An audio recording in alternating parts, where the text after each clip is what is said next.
Welcome to the What Are We Doing Phillies podcast. Today's guest is John Flannery, construction manager and Kevin's uncle.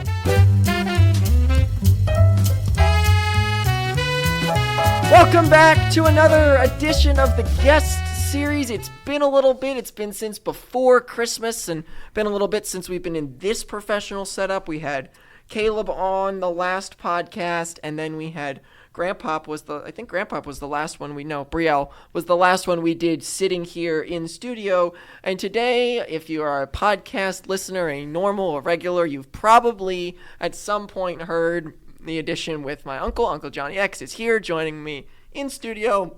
Welcome. Thank you, Kev. I am very excited to be here, and I really appreciate you having me on. Yeah, when I decided to do this guest series, this is one of the ones that I knew I was going to do because you've already been on a podcast, on a 5-minute one. There's a lot more pressure to get everything in. Well, yeah, when I was on before, I was in my car. I had to go outside to my car with a stack of notes, one page at a time, every time I tried to rattle off as much info as I could. And I don't even know if I caught my breath on those, but I think this will be a little bit better in person, a little bit more relaxed. Yes, definitely a little bit more relaxed. And we got some notes, of course, digging with my note sheets and stuff. But, as we start, the first thing to start off is Grandpop said to me later after his edition that he didn't do one bit of big thing of research, but he did have to look up how many losses the Phillies had in his lifetime. Oh, my gosh. It was gosh. Way more losses than wins, because my first question that I'm asking, also, again, nothing big breaking news. That's why we're not starting with that for the Phillies. Nothing breaking news yet for the Phils. If I got that, I would have started with it, but we're not. So first thing of business to ask that I've asked everybody is, what got you into starting watching the Phillies? What got you into baseball? What's your Phillies story? Well, what got me into baseball as a young kid, from age 7, 8, 9, parents put you into Little League. So that got me into baseball. But what really made me love and fall in love with baseball is I used to sit in the backyard with my grandfather during the summers, and he would have his little transistor radio. We would sit out there, listen to the Phillies, and it was heaven. And I just loved sitting out there with him. And I could see how much he loved the sport.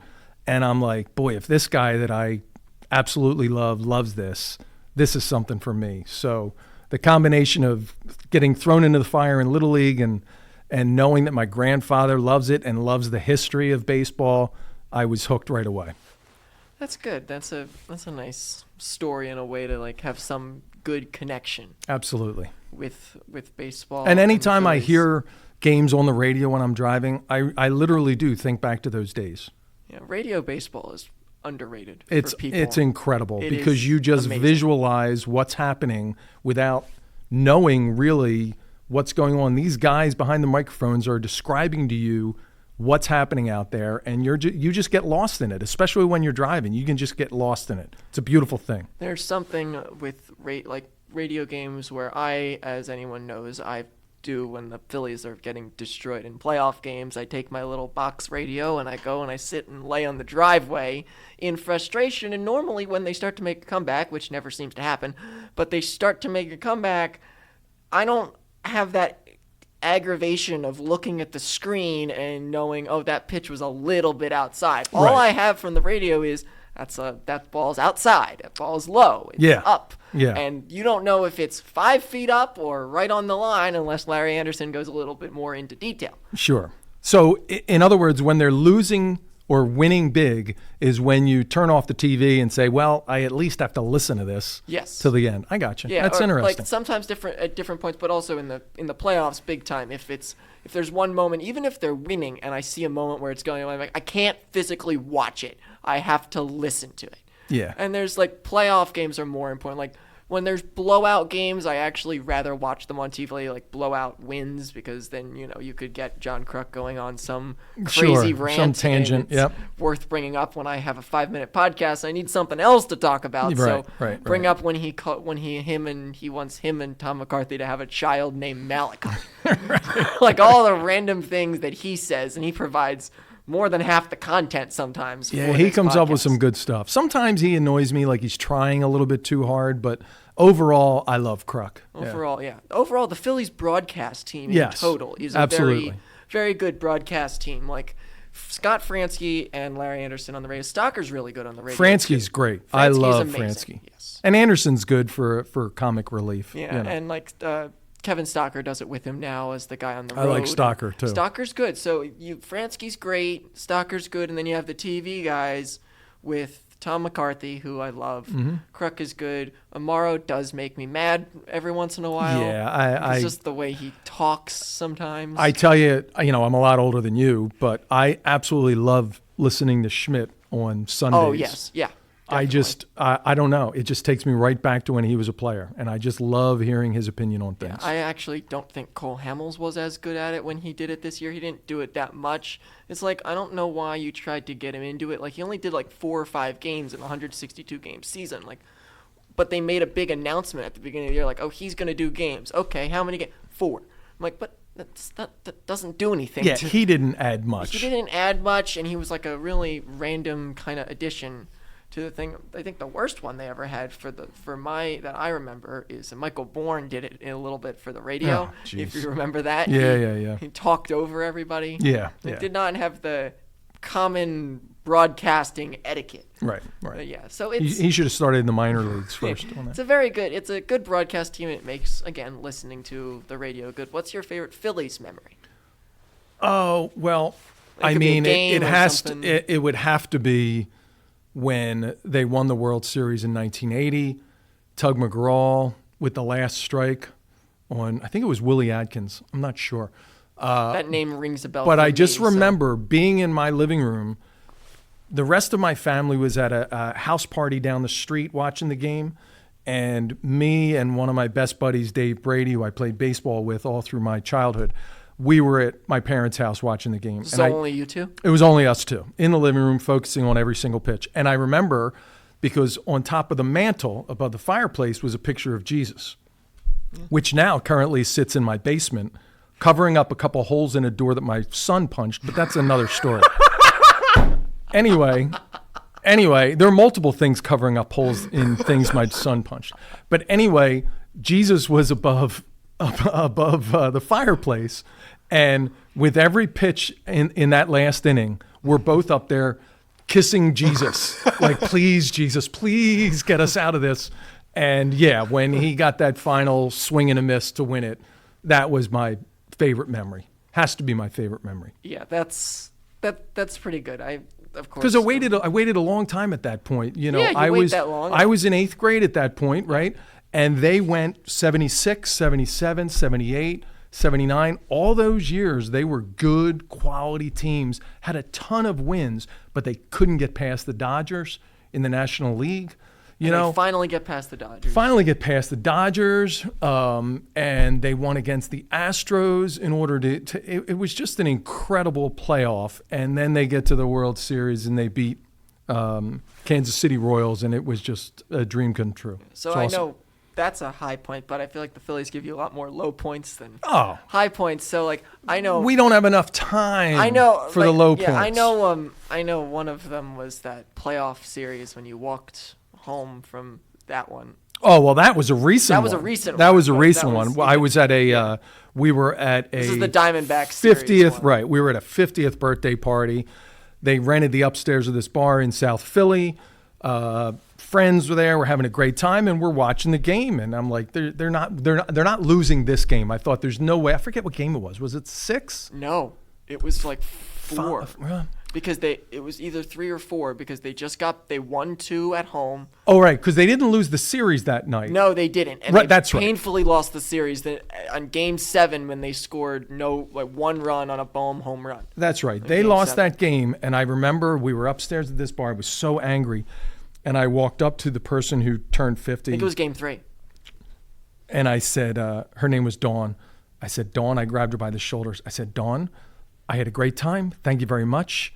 But I am sickened to death, and I have to walk home. I'll talk to you later. And we were on one side of South Philly, and I turned to my kids, and I waved. I'm like, I'm out of here. I can't take this. I got to walk home.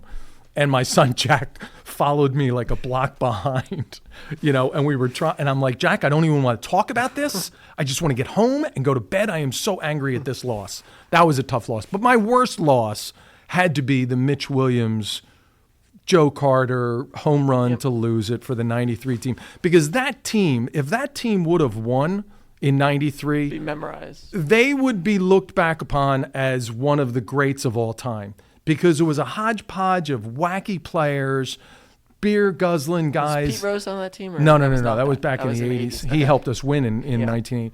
But these guys were a bunch of, what's the Santa Claus where they go, Land of Misfits? Yeah, Misfit Toys. That's what these guys were, a bunch of misfits. And they got, now Toronto was very good. So Toronto was probably on paper the better team.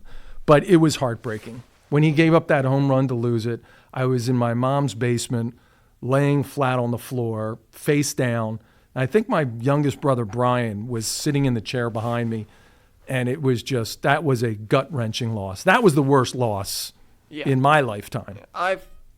Sadly, I've weighed too many bad playoff losses than more than playoff wins in my lifetime. Now, yes, I was alive for the 2008 World Series. I was not consciously understanding that there's a baseball But you've team. seen some losses in the last few years that you'll remember forever. Yeah, and I will remember that Diamondbacks loss. I will remember losing in games 6 and 7 and not scoring like 2 runs in 2 games when you just need to score a little bit more and you win the game.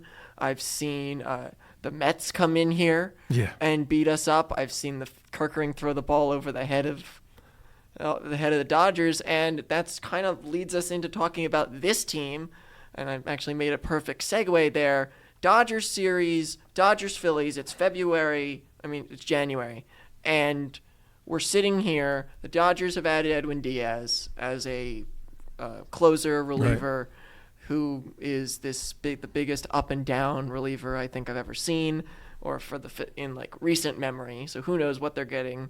Their Phillies have added Keller in the bullpen. They have added, I'm just off the top of my head, they've re-signed Schwarber, which was a big deal. And other than that, there's not, and Castellanos is supposedly gone, not exactly released yet, but he's not talked about as needed. He's not coming back. We know that, but you don't know what you're getting if you're releasing him. If anything of that nature is, you have no idea what exactly is the plan there for Castellanos, but you have Adolis Garcia out there in right field who is a question mark. So this team, I don't really know how to feel right now with this Phillies team because I've seen so many losses year after year after year after year, and they keep saying, oh, we want to change it up and make it different. I don't see that it's much different right now because it's not. You look around the team, they're not that much different.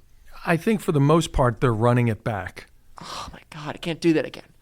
They look like they're running it back with a couple tweaks here and there. Who knows what's going to happen with JT? Now, that's the issue. I'm not sorry to cut you off, but that's the issue. They keep saying every year, we don't want to run it back, and then you get to the offseason, you're like, no, we'll run it back. That's what they're doing. They're running it back. I mean, if you look at their lineup for this year with Adolis getting added to the lineup, it's basically the same lineup. I'm excited to see Justin Crawford. Yes. I want to see what he can do finally after all these years of them talking about him. So, who knows? He might be a shot in the arm, but it's basically the same lineup. It's the same deal. Schwarber's contract is large, and hopefully he's just as good as he's not going to be as good as he was last year. That's kind of impossible because he was so good. He set such a standard. But what you're going to get. You know what you're going to get with Schwarber. Hopefully you get more home run power out of Bryce because I don't exactly know what you're getting right now. You're getting a great player, but you didn't get that much power. You get a guy that's hurt every year. He's hurt every year. He's last year changed into this more of a aggressive on the first 2 pitches of the at bat, and then has to work himself back into account. And he would swing a lot last year on pitches above his eyes, and not really looked like the Bryce Harper at bats that we're used to. Yeah, I just don't think he's the same guy that he was 5 years ago. And this is what happens in baseball. He's got a violent swing. Very violent. And as years go by, you're going to have trouble catching up to the ball with that violent swing because your body starts to break down. Like you said, the guy's injured almost every year for the last 3 or 4 years. And it's, you can't blame the guy. He's doing everything he can, but he's on the downslope of his career. So stop asking for more money. Well, yes, I agree with that. Yeah, Greed. stop asking for more money in more years, because guess what? You're not getting it. Yeah, that's just greed. I mean, for God's sakes, what do you need that for? Yeah, you don't. But just work towards winning a World Series. Here's the bottom line: you're gonna have another really good season. I mean, I think last year was their best every year in their best wins since 2011. Yeah, I looked up. All you got to do is get yourself to the playoffs. And your star players better show up in the playoffs, or else we're not going anywhere. We're going to exit early. Now, you play the Dodgers early. That's tough. And you played the Dodgers hard. Yes. Now, absolutely. I knew by the time Ohtani did nothing against us for the most because part. Matt Strahm was able to pitch him, and now we don't have Matt Strahm anymore. Right. So, right. Great. The one guy who was actually able to do something, boom, send him out the door for I don't know who you are. That one, I will not get over that one until I see the product on the field, because I cannot trust Alvarado. I cannot trust Alvarado. I don't know who Jonathan Bolin is. I don't know what I'm getting from Brad Keller. These guys that they brought in, bullpen is going to be a question. I think you'll like Brad Keller. I haven't seen much of him. I think Alvarado, I hear you. That's exactly the way everybody feels. But somehow this guy, if he's throwing strikes, is unhittable when he's throwing strikes. But that's just a big if and when. But he's going to be a setup guy, right? Yes, because Duran's the closer. Right, Duran's going to be the closer, so he's going to come in the 8th inning, 7th, 8th inning to get some outs. Yeah. And if he can do that, I don't love him as a closer drives you insane. Alvarado. Yeah, him, it's that closer since we don't understand, I think we do, but people that are growing up with this generation of the Phillies are not going to understand how much I appreciate Johan Duran being here, because the closer carousel that we've gone through over the last 5 or 6 years, starting with the 2020 disaster. Before that, you had Hector Neris, who wasn't a closer, and we tried to believe that he was. Then in 2020, your bullpen just completely fell apart. You had Brandon Workman and Gage something. I forget his name, but both of them were terrible. Then the next year you got Ian Kennedy out there. The following year you've got Corey Knievel out there. Jeez. And then the year after that you've got Craig Kimbrell and Juris Familia. And Kimbrell was 62 at the time. Kimbrell was falling apart. He could barely walk in a straight line, it felt like, with him. So he's terrible. So you bring in Romano in here last year, and you're like, when is it gonna end? Where did Romero go to? He went to the Angels. Good Lord. Jordan Romano, he got money from the Angels. That's unbelievable. It's unbelievable to me that he signed so early in the offseason, and he actually got money somewhere. What tapes were they watching? I have no idea. When the Angels sat around and said, let's get that Romano. That's who we need. 8 saves and an 8 ERA. That's who we need to get us over the finish line. And make sure somebody tells, what's his name, Mike Trout. Yeah, Mike Trout. Let's let Mike Trout know that we got Romano. It's the last piece of the puzzle. Can you imagine? That team is wow. That Angels team is really out there. But it's interesting to look at all that in the bullpen, and yes, for all people now getting to watch the Duran intro and really know that this guy's here and he's a lockdown closer.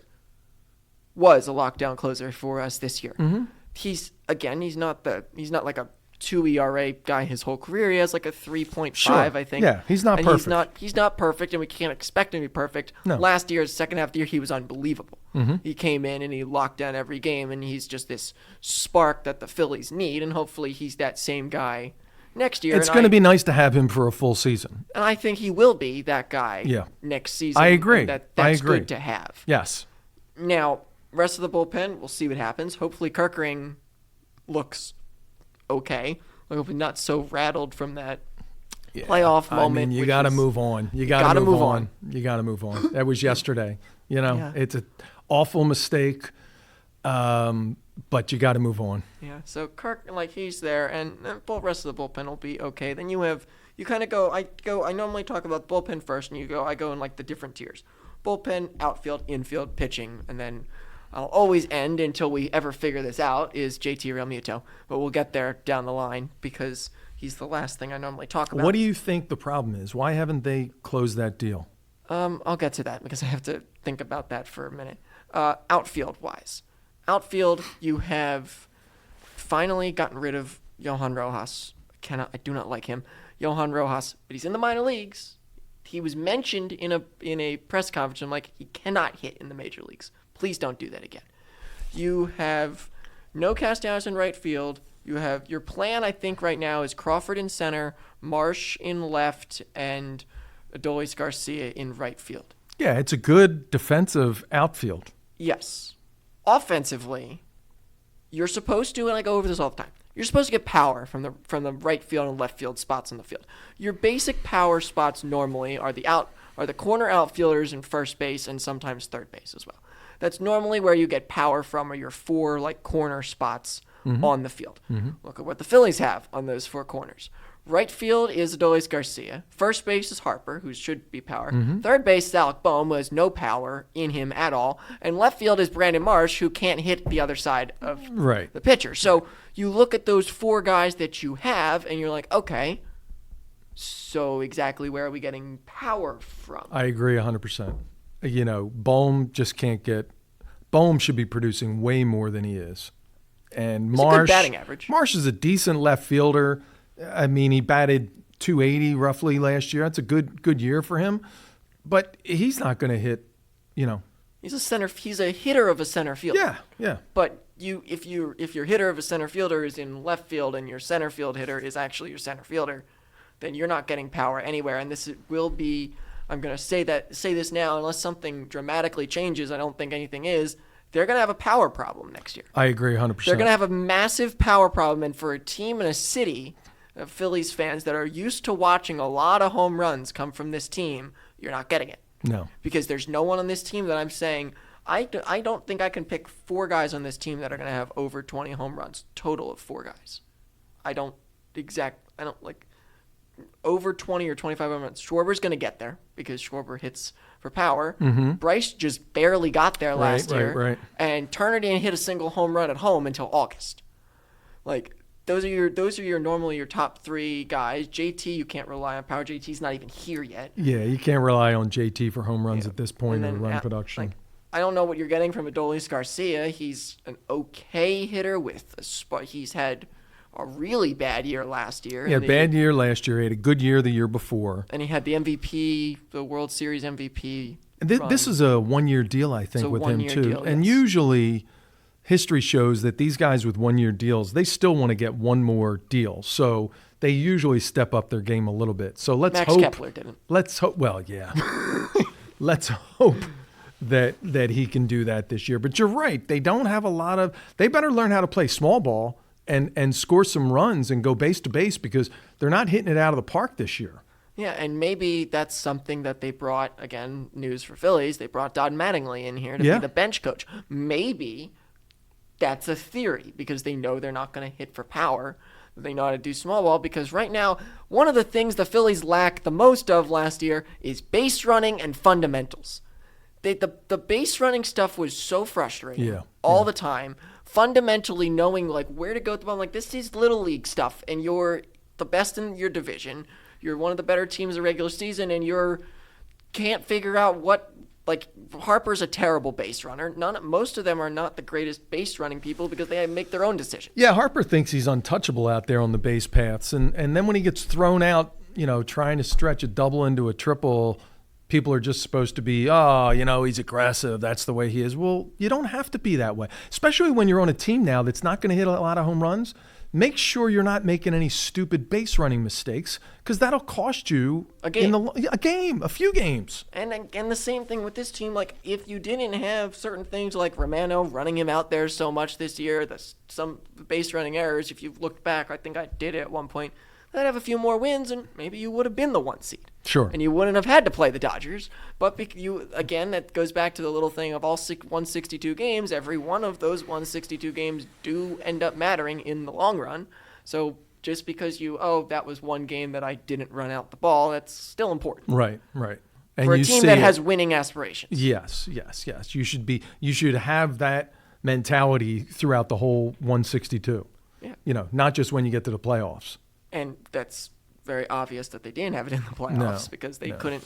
They even in that game before Kirkering, they had the different situational hitting and different situational hitting moments with the runner on second. You couldn't move the runner over because no one on the team knows how to bunt. No one in baseball really knows. There's a handful of people in baseball that know how to bunt, and they're not on the Phillies. I can tell you that. Not a single one of them. Oh my gosh, it is so frustrating. And my daughter, who played softball and I coach and I used to coach, we watch a ton of games together, and every time we see somebody screw a bunt, my daughter's like, I know how to bunt. I was a great bunter when I played softball. I'm like, I know, Maggie. But these idiots up there, they don't know how to bunt.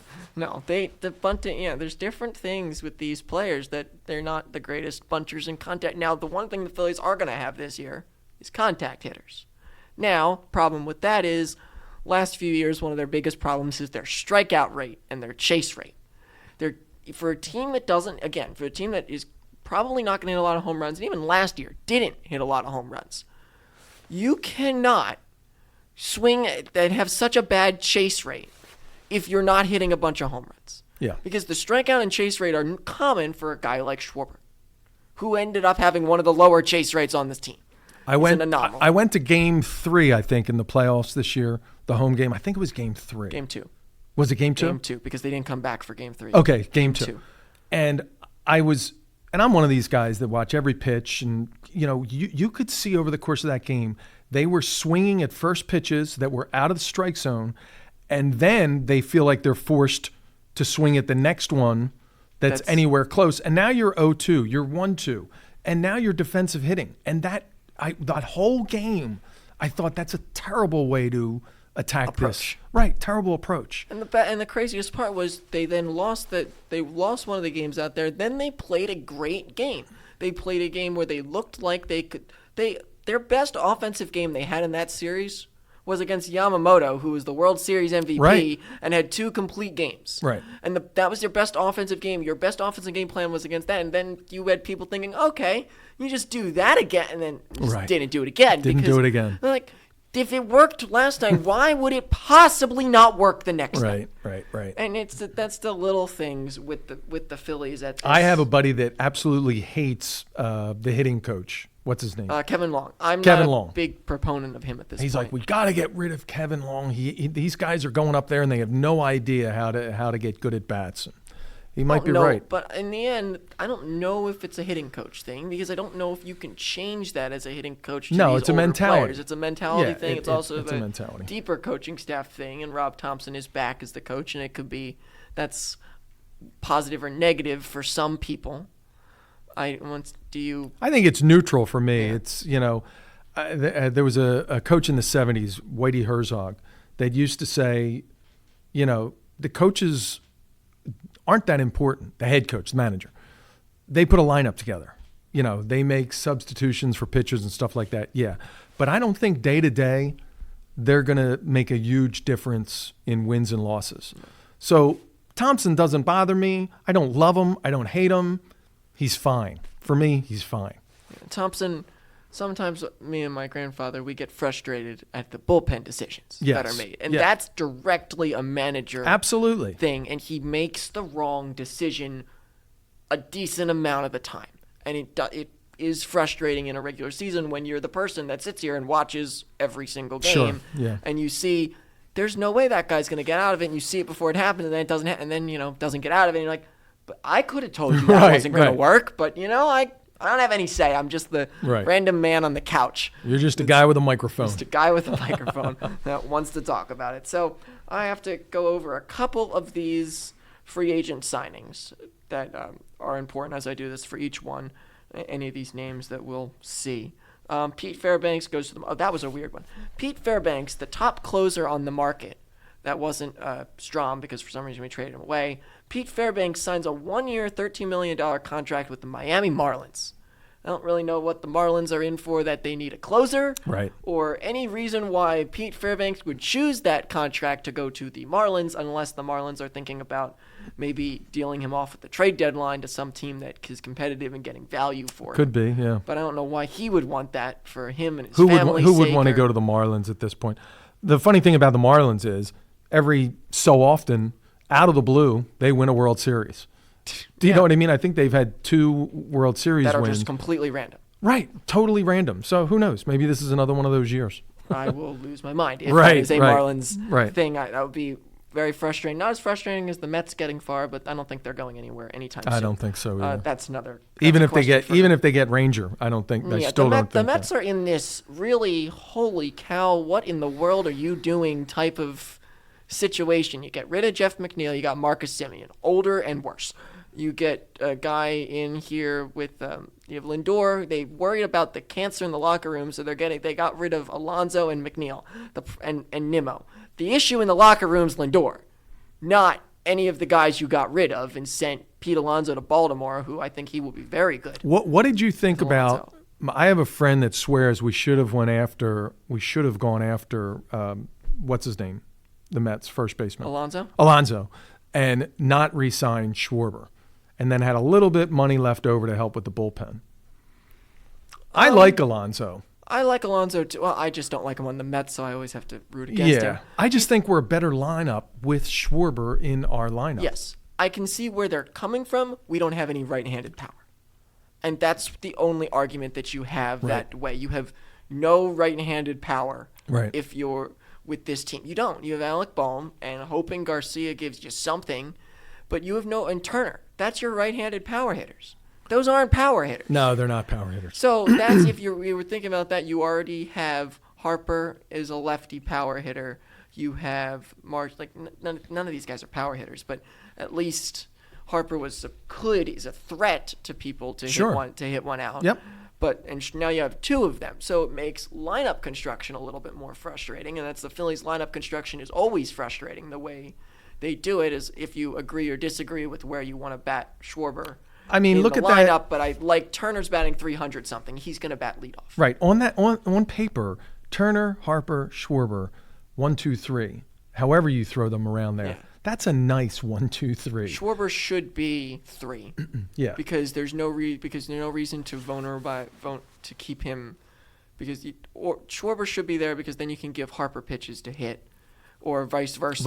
Right? Because either one of them depends on do I want to walk Harper to then face Schwarber, and then that's a 2-run, 3-run home run possibility. Yeah, so that's, and you've got to hope that the 4 and 5 guys can hurt you. That's your biggest threat. Your biggest threat in the lineup are 1, 2, 3. You get to 4, and last year at points it was Castellanos. Yeah, and he is a terribly slow, cannot field, cannot run, and cannot hit either. So he was in your 4 spot at one point. JT was your 4 hitter at one point. I would take JT over Casty for the 4-hole, but that you're not getting. No, big production. Yeah, I was at the game, one of the games where he hit a home run. It was a rarity that he hit one. He hit one off the Deadeye, one of the games I went to. Yeah, I was like, that's not expected. I don't expect him to hit home runs anymore because he's not getting power. I'll get to him in a second. He controls the game. Yeah, you know. So Tyler Soderstrom, this was a weird one, insane one actually.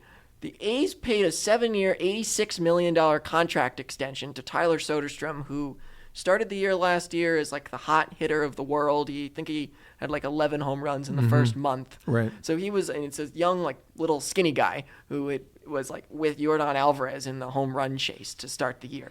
Well, they need something. Aren't they moving into the new stadium? Yeah, they have not this year. They have a few more years. Oh, it's not this year? It's not this year. I think it's next year or the year after. Gotcha. But again, the A's, like Caleb will always say, the A's will go nowhere until they get pitching. They can hit. They've got a whole team of hitters. They can't pitch. Yeah. They've got no one that can pitch. Zach Eflin, former Philly, returns to Baltimore. Still hanging around. Still pitching somewhat decent. Getting $10 million this year. $10 million this year. That's crazy to me. Anthony Rendon, that guy, his contract was bought out. So what is he going to do? He will not play this season or be on the Angels roster. So you don't think he's going to even play this year? No, he's terrible at this point. Oh, I know he's terrible, but think about this. What is he? Did they buy him out? It said, bought out. Good Lord. So he sits at home. Yep. Doesn't play baseball, has his money, but the guy has talent. He has talent, but he's never been able to get back to the talent he had in Washington. No, you're right. So he's stealing money. He is fully. The Angels are a money disaster. Yeah. With that team, and have been for a while. Giving money to Jordan Romano. Right. Why not? Right. They have Ohapi. They have a good catching prospect that we could clearly use right now, but, we got rid of him for Noah Syndergaard, so that's exactly how that wanted to work.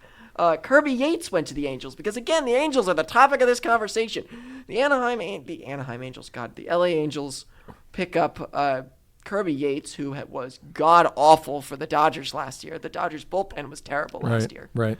So he goes there on a 1-year, $5 million. I think he got more money. I think he got less money than Romano. Oh, God. Junior Marte, former Philly bullpen guy a few years ago, goes to the Reds in the minor leagues. Tyler Mahle goes to the Giants. Oh, wow, I didn't even know that happened. He was a really good pitcher. He got hurt. He pitched for Texas last year.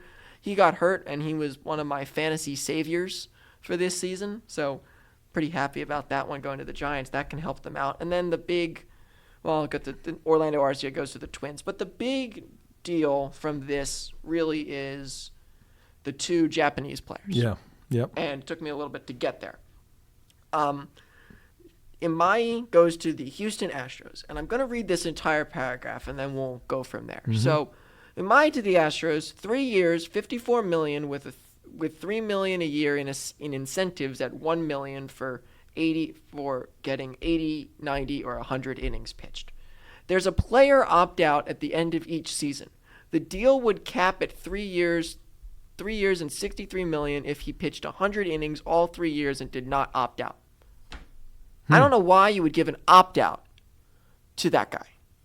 He is arguably the best one on the market for Japanese players.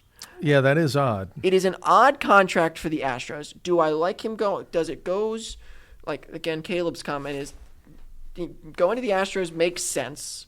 Surprised he didn't sign for more money or a guaranteed contract. And again, Okamoto, who was the third guy out there for hitters, got the most guaranteed money of all of the Japanese signings. He was the consensus worst of the three players. Isn't that funny? Which is crazy to me. Yeah. Now we know where all three of them are going. Okamoto went to the Blue Jays on a 4-year, $60 million contract. He's there. That's a good number. Murakami, the power-hitting third baseman, went to the White Sox for God knows what reason. And then... You won't hear from him all year. No. And then this guy goes to Houston. So... 3 completely different places for completely different contracts, and Murakami's a 2-year deal. And just in all of this, I don't understand going on the opt-out, because he's gonna if you're his agent and he pitches well this year, why would you stay? Right. Why in the world would you stay? And if you're an Astros fan, you're looking at his contract like, so we got him as 1 year, and if he pitches well, he's gone. Yeah. Like, yeah, that is a strange one.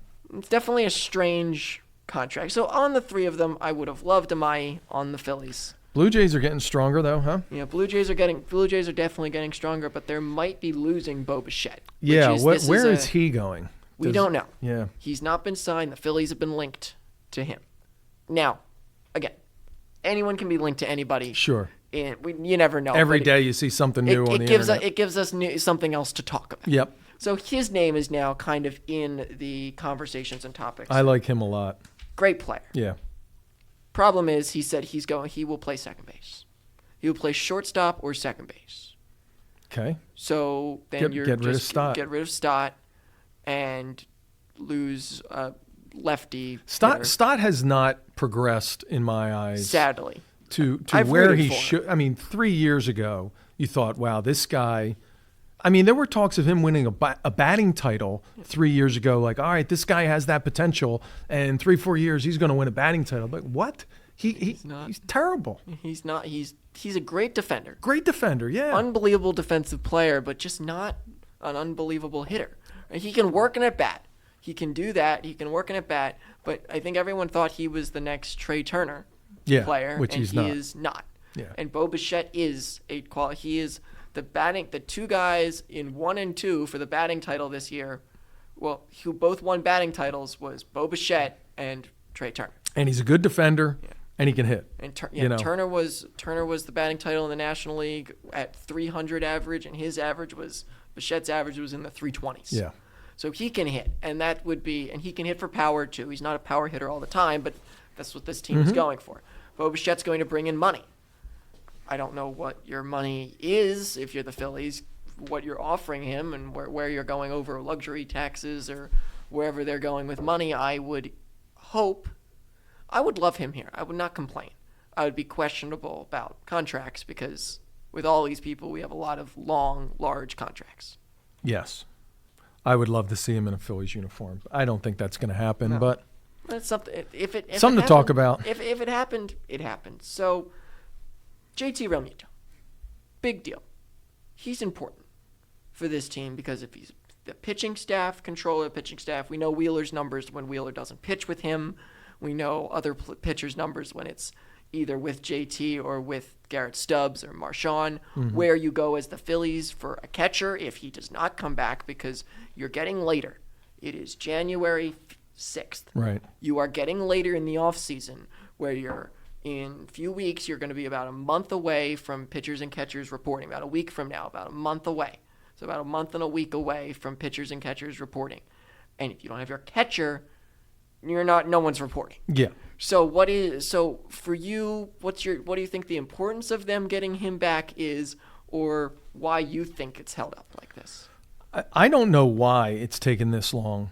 And look, I'd be sad if he was gone. He's been the heart and soul of this team, but he's getting up there in age too. And like we've been saying, they're not an offensive juggernaut, right? So now you've got JT another year older. He's not going to give you a ton of help at the plate. But he controls the pitching staff. He's a great catcher. I'd hate to see him. Yeah, he's still a great catcher. I'd hate to see him leave. I just don't understand why it's taken this long. So I think what they're between right now is a 2-year and a 3-year contract. As he wants a 3-year contract, the Phillies won't go higher than a 2-year contract. And I don't know if there's other offers. I haven't seen anything. I don't know if there's other teams offering. There has to be someone else, or this probably would have been done by now. There has to be some other team. I think the other team was Boston, who was in the talks for him as a catcher. Now, you have to think about it this way. If you don't bring JT Realmuto back to this team, where in the world do you go with this? Because I don't know if anyone's ready to watch a Garrett Stubbs Marchand every other for the whole year. Definitely not Stubbs. Marchand, I'd like to see him on a regular basis. But yeah, it's a step down catcher-wise. It's a step down catcher-wise. And hopefully it wouldn't affect the pitching staff, who is very much in and out with him. And that brings you to the conversation with the starting pitching staff. Starting pitching is another, as people say, that was your best part of the team last year. It's just going to be the best thing again. Those are people that don't look at the team exactly. You don't know, number one, when you're getting Wheeler back. I don't know what you're getting from Aaron Nola this year, who was a mess last year. Taijuan Walker's probably here because he's going to have to be. Sanchez was great last year. Hopefully he is good next year, but again, it's the next year. Luzardo had a standout year from what he normally is. He was not as good as he was this year. So hopefully and I think we can be more confident that he will stay at a higher level, but it's not like you're going in here with 4 god tier aces. No, laid out here, but I think it's a solid staff. You never know when Wheeler's getting. We don't know when Wheeler's getting back. We have no idea. Literally no idea. I don't think we have. They think it's closer to June at this point, which is later than they originally thought. And so he's going to need time. So he's going to they think June to get back to baseball activity. I think was the last thing I saw. So midsummer. So I think you're getting. You'll know what you're getting out of him. But you're getting out of him. Yeah. But you have to think about it. More than half the year, you're going without him. Yeah. So you need, and he's not going to be here in the future for this team. I think he said he's retiring after 27. Yep. And who knows what we get out of a baseball season in 27 with the CBA agreements and all that disaster. So who knows what you get out of 27. So this might be one of your last hurrahs with Zach Wheeler. For a few guys on this team, it's your last hurrah because this window is going to start closing next year. The window is probably starting to close. Absolutely, already. it is. It is. The window's been closing since they lost that World Series. I agree. Sadly, I don't know if it was closing then, but the next year it definitely started. Series. The Diamondback series. The Diamondback series, then losing to the Mets, and now you're getting beat by the Dodgers. There are better teams in baseball. You've got some old guys on this team, and not getting younger. They're not getting younger. I mean, your man Harper that we saw that we signed up for 10 years originally. What year is he into? 13? He's in year 7, I think. Yeah. Come season 9, you're not going to get much out of him. So you got a couple years left with him, a couple other older guys. Turner's older, but he's hitting, right? He's aging. We signed him to an 11-year contract. You have him for a lot longer. Sure. A lot longer for Trey Turner. You have Schwarber now for 5 more years. And yes, production, but again, aging. JT, if you sign him back, that's an aging 3 years guy. from now, you don't know what you're going to get out of Schwarber. No idea. You know? So they've got 2, Aaron 3 Nola, years. That contract. Aaron Nola. You know, I have zero faith in Aaron Nola. I mean, love the guy, love what he's done for this team over the years, but enough's enough. I mean, I just don't think, you know. Aaron Nola feels like one of the guys that you're going to be like, someone please take him please. Yeah. Take him please. I know we paid you way too much money. Please. Somebody. Take him. Someone please. He's a good guy, good Philly guy. He'll be on the Wall of Fame at some point. Yeah. But he's not the answer. No. You know. Yeah. Maybe eat up some innings, but even with that, he's only eating up 5 innings a game at this point with this guy. Walking and the home run ball is it's one of his big I love the guy, but you know, he's cooked. And Andrew Painter is coming up, supposedly. Now, we can have our doubts with that one because, yes, he's a good pitching prospect. Last year, he looked awful in the minor leagues, like a 5 ERA, 5.20, I think it was. So is he going to start in the minors again? We don't know. We'll see what spring training does. We'll see what I think they're really banking on spring training this year with him, and that'll be a good thing to watch. They're actually going to use him in spring training this year. I'm going down for a long weekend.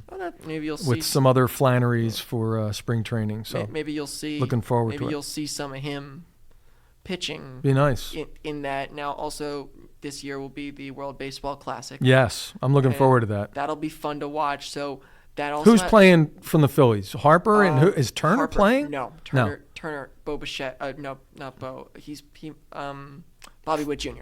is playing at shortstop. Okay. Aaron Judge is in the outfield. I know, like the U.S. team is stacked with guys. The Japan team is Harper stacked. going to be DH? Who's playing first base? I think Harper might play first base. Gotcha. He could be a Gold Glove first baseman. He's a very good first baseman. Yeah, he's good defensively. Absolutely, he's taken to the position.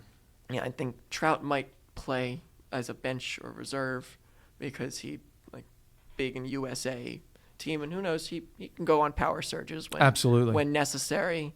They have a few. Yeah, other I like watching that World Baseball Classic. They're pitching in this World Baseball Classic. Tariq Skubal and Paul Skeens are both committed to the team. Wow, I didn't know Skeens was. So both of them committed around the same day. So you have the Cy Young winners are both on your team. It's crazy. And you have in Japan, you still have Yamamoto and Ohtani, and you have to, and then Amai and all these other Japanese pitchers who are like the greatest. Some of the greatest pitchers out there. It's fun to watch. And then, I love watching the it. Dominican Republic teams in Mexico with Vlad Jr. That team is insane. Yeah.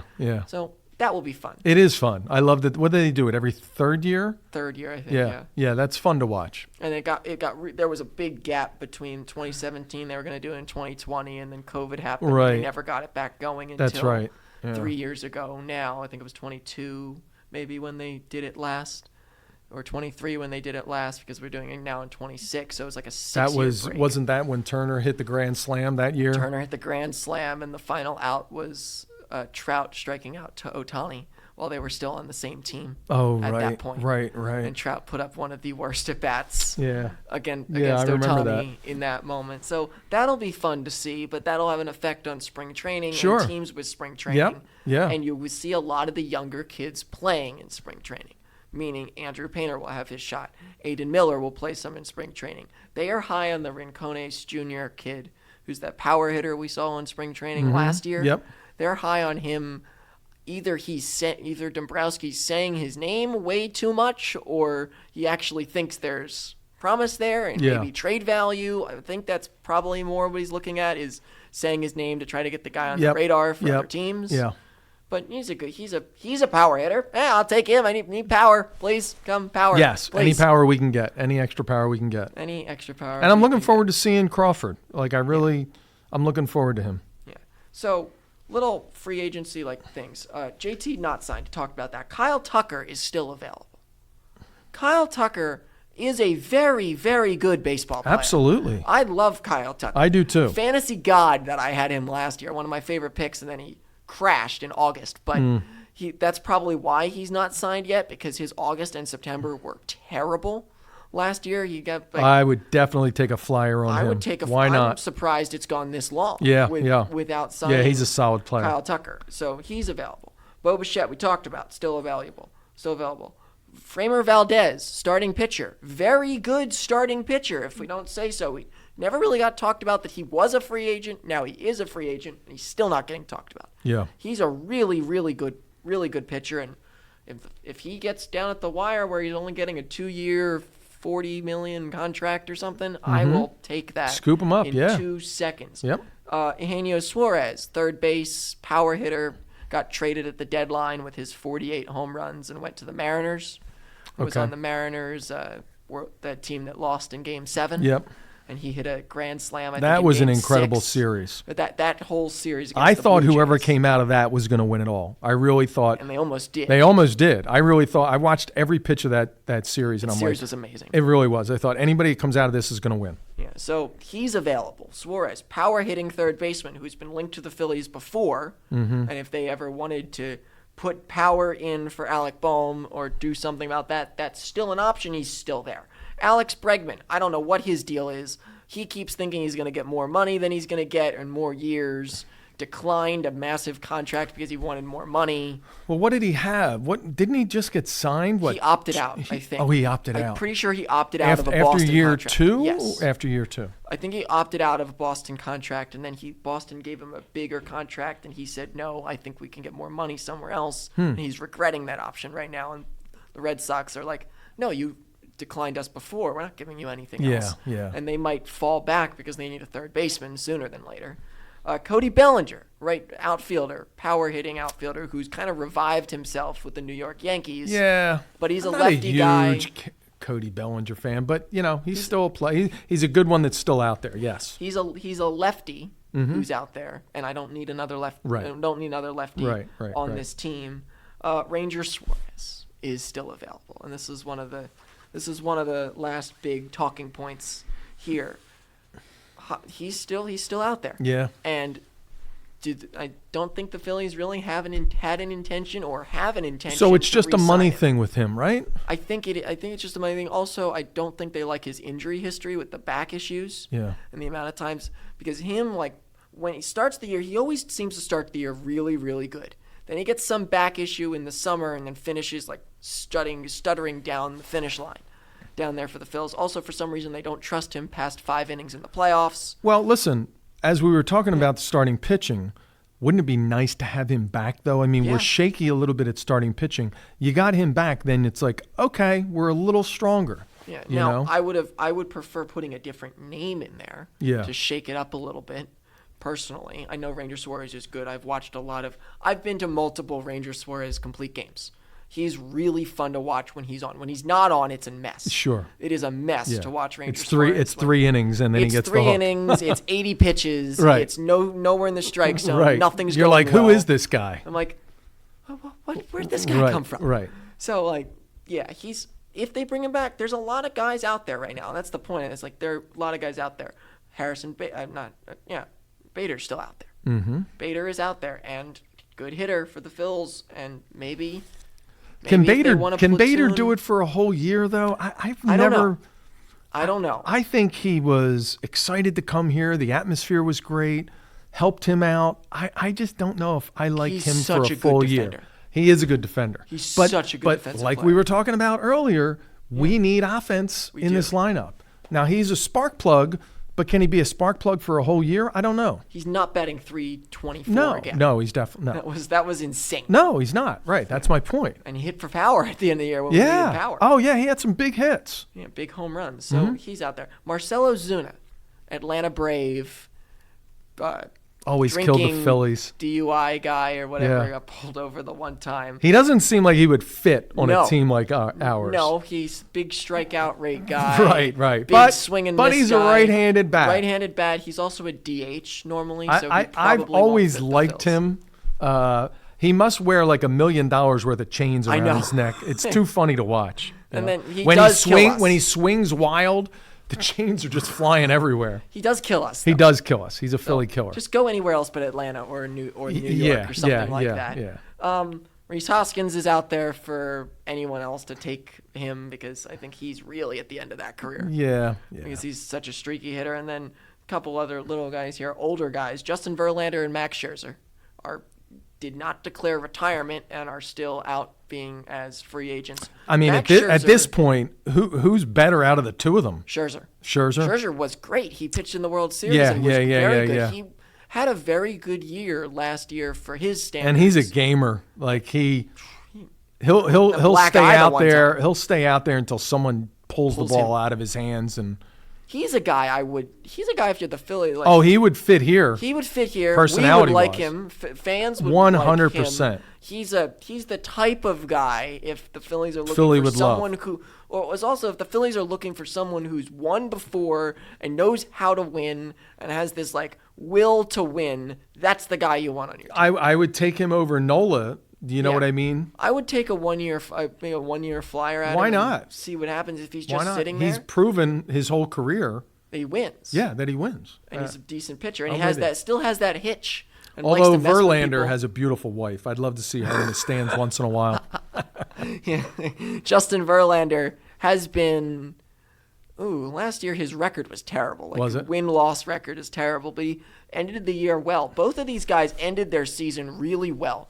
Like, okay, we're not going anywhere yet. Right, we haven't announced retirement. We still can pitch. We still think we can pitch. Yeah. We showed it to you at the end of last year. Especially Scherzer. And Scherzer, I started a World Series game and went 5 innings and shut down the LA Dodgers. So I can pitch. Mm-hmm. So he's still out there. And then the last name on here still is Zach Gallen, who is a very good pitcher from the Arizona Diamondbacks, who has not been re-signed. Yeah. That's just some of the guys that are just still out there. Meaning we're on August 6th. Right. There's a lot to happen. Yes. Yeah, there's still time. There's still time. And I would guess a lot of these players are probably going to be wanted to be signed around the start of spring training before the World Baseball Classic starts happening. Some of these guys I think are playing for other teams. Like not just America. Like I think Valdez is playing for a team in the World Baseball Classic. I think Alex Bregman might be for the U.S. As a bench player, or JT might be as a. I don't know if JT is actually. Gosh, I wouldn't want Will JT Smith, playing. But like these guys, Kyle Tucker might be. These guys are playing. Yeah, Kyle Tucker might. I could see that. They want Pete Crow Armstrong's one of the guys who's playing in the outfield for the USA. But a lot of these guys are still fun out to watch. They're good, and there's a lot to still happen. A number of trades could still happen. Yep. There's trade markets that are hot. Yeah, I'm not crazy excited about this team yet, but if a couple of these names fall into that roster, then I'm looking forward to first pitch. The way we're sitting here right now, these are the type of names I feel like that might fall into your hand because of where we are now. Still, have a chance to fall into your hand. So then 46 days at this point until Phillies spring training game 1. So we have 46 days for these guys to get their act together until pitchers and catchers is 2 weeks before that. Yep. So we're still around 30-ish days. I'm sure that JT will probably be back. I hope he. Yeah. He's pretty happy here. Loves living here. He lives in Jersey, and I've seen his house. He's in right field. His house is directly behind right field of a little league there in I forget what little town in Jersey. And I was told, I have a friend that lives there. He comes out to the Little League games. Kids come over like he knows That's the parents. cool. Yeah, he loves the area. That's hopefully he stays around. Right. So with that being said, I don't know, did I miss anything that you wanted to hit on? I think I must have hit mostly everything. No, I haven't gotten super excited about the upcoming season because of the first series loss last year, but I am sure I'll be there for the first pitch. You know what I mean? We all will. By the time you get around to it, it's always, okay, baseball's Okay, here. here we go. Okay, Yeah, here we go. And this team, again, has gotten better every year in Yep. the regular season. Yeah. They've gotten progressively worse in the playoffs, but That's the tough part. They're one of the best regular season I teams. need 1 year of good playoff baseball from Yeah. the big names. Yeah. All of them clicking at the same time. We deserve that at this point. We've watched it. They're almost winning 100 games. Yeah. They're really a Right. good We understand baseball they team. can win 100 games. Let's win some big games in the playoffs. That's what we need to see. So yeah, let's win big games in the playoffs. With that, it hits everything. Next week, we'll have my dad joining me on the podcast. I can't wait to hear that He's one. only been on one post-game show, and I think forgot exactly what he was going to say at one point. By the way, I wanted to say something. I listened to when you had your sister on and a bunch of her girlfriends. I could only get through about 20 minutes of it. The amount of women screaming over top of each other was unbelievable, but it was entertaining. I had a smile on my face. So if anyone listens to the whole those, time. that's on the YouTube channel. Oh, that's right. The Flannery Sports Booth YouTube channel. That's the Exit 333. Exit 333, Good time right. I can plug my other stuff. It was entertaining, I'll say that. Exit 333 podcast. We just talk about some random stuff for about an hour. That is up and posted on the YouTube channel. These kind of go up on the YouTube channel as well. I have a Disney podcast I started that's up on the YouTube channel with me and Day Game Cleveland. So those ones are all up there. A bunch of stuff to watch if you want little extra things to listen to while you're in the car before we get Scott Fransky back on our airwaves. So with that being said, I am Kevin Flannery alongside my Uncle Johnny X. Thank you for having me. I loved it. And we will see all of you next week with my dad. Have a good one, and go Phillies. Maybe he'll suck.